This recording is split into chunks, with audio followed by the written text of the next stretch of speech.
drive to the library. As many of you may hopefully know by now, that's one of the easiest places to get kicked out of. So, of course, you got to mind your P's and Q's a lot more, and it's difficult to make some of the phone calls you might have to make. Those phone calls are a lot easier if there's somebody else there who's aware of what's going on. And it is extremely difficult for me without somebody there to not get victimized, to not get talked over. In a library, you're expected to be quiet though. There's less background noise to drown everything out. There's pros and cons to everything, right? In a loud environment, it's difficult to think and it's difficult to be able to heard when you speak without speaking loudly. All right, get that in my pocket. That's going to annoy the crap out of me. But also in a library, it's easy for your voice to carry, and if somebody decides that they don't like you, that's just how it is. Now, if it's somebody who works at the library, then they can use their position to try to have you removed or to treat you like you're less than a person for being there. And you'd be surprised how many people hold such bias. There's also many hospital workers holding grudges against the hospitals they work at.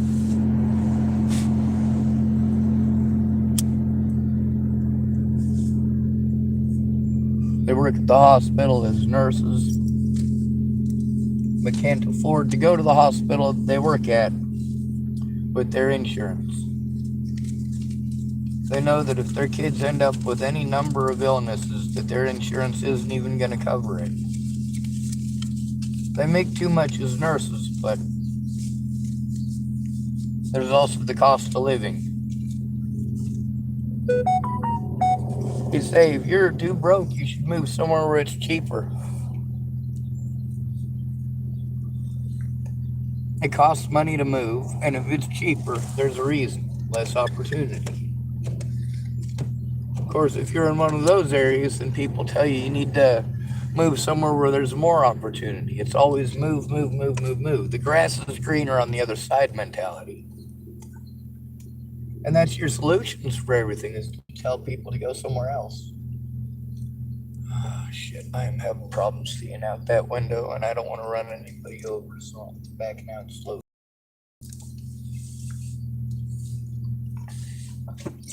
And this afternoon, me being a jerk to Mateo, that kind of worked. That's the thing that sucks about that, is that it only kind of works. And it sucks that it's the only thing that kind of works. Like, as a guy, when you're telling people about the issues that you're facing, they want to tell you about how they're facing the same thing. Well, exactly the reason that you need to stand up and work together. That includes with the other victims. And sometimes those victims are not the popular ones. I know that it's not popular for a male to be a victim. We have to say survivor or we're committing some horrible sin. That's how fucked up you guys are with words. Then you just change a few words and that can make everything okay. Well, that was hurtful. I do get triggered a lot by environmental factors. I just saw a cream-colored Volkswagen drive by. That always reminds me of Alicia Bollinger in Virginia, because she got a Volkswagen while I was there. It was cream-colored. She was pretty excited about it.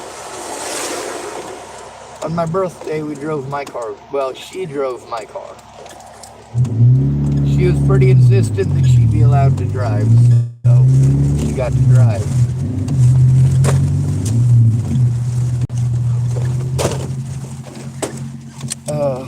I gotta go to the library and try to get some stuff sent to Mateo. You get to see what a jerk I was. You're goddamn right, but the other thing is, the stuff I said was true. And it does hurt to hear it. I get it. That you not understanding, not speaking up does result in these predators getting away and doing it to others. He also spoke this morning about his fears, and yes, I get that. A lot of people have the same fears that he does. That's another one of the things that, of course, I do speak up about. He says, Sean, you got to understand that it's not just dangerous for you. It's scary for others, and, other people could get threatened and harassed. But yeah, they actually did get threatened and harassed. I have evidence of it from them.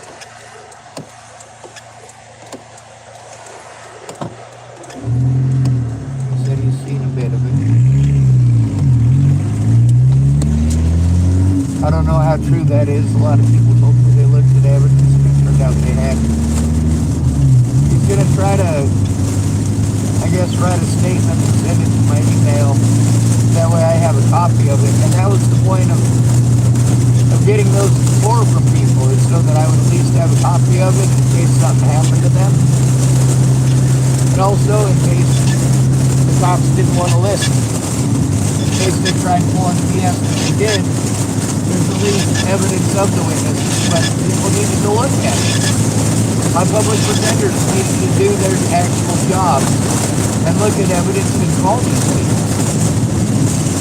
For a disabled person to literally have to break the law to try to get heard is pathetic, especially when they're getting victimized and not breaking the law, and that's fucked up. To just assume that somebody who is being stalked and telling you they're being stalked and being harmed and being harassed, to just assume because they're broke and homeless that they're a fucking liar or they deserve it, to project that on us, that is hurtful.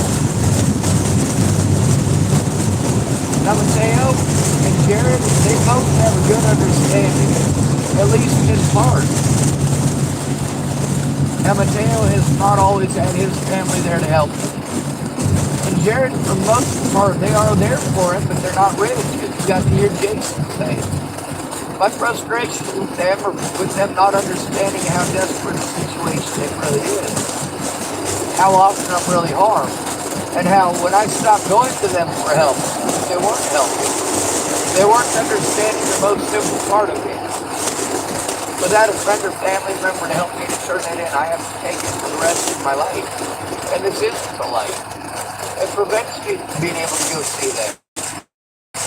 Being able to be safely anywhere.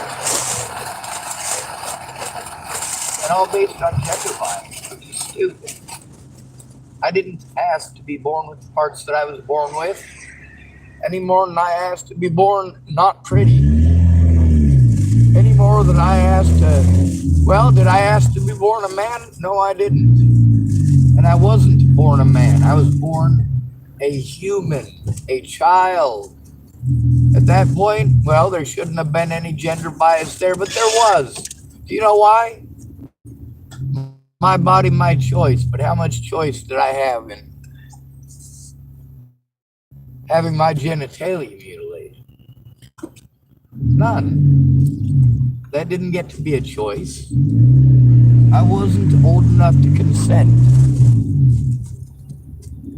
I'm told that I should be happy that I was mutilated at birth. Well, that's pretty screwed up. Alright, I just drove past the library because I'm an idiot. Hoping there's nobody in that place. It's not. There's that green-colored Volkswagen. That was a significant thing to Alicia Bollinger, was her car. She was pretty excited about it. I remember when Jerry Sparks was excited about her car, too. She got a Volkswagen. Then she didn't do anything except complain about how much the seat sucked. Life happens.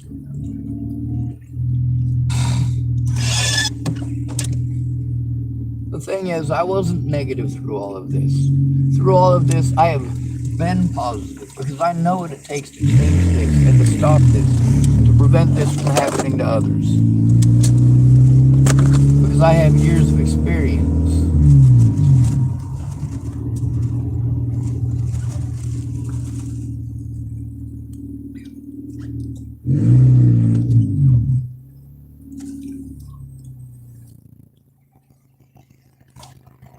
paid attention to my surroundings, and I helped out a lot of people on the streets in the ways that I needed.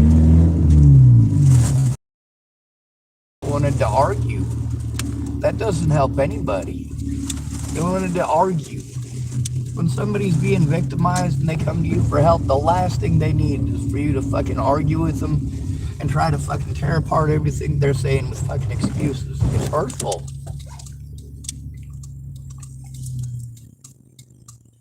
Oh, go ahead, sir.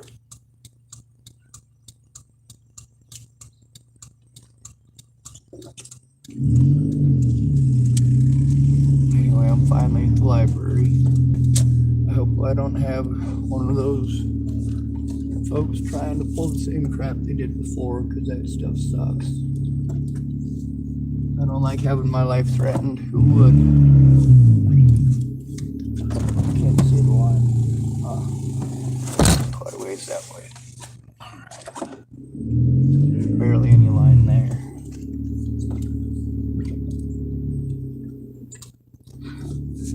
And of course, with the hail on the ground, it makes it even more difficult to see.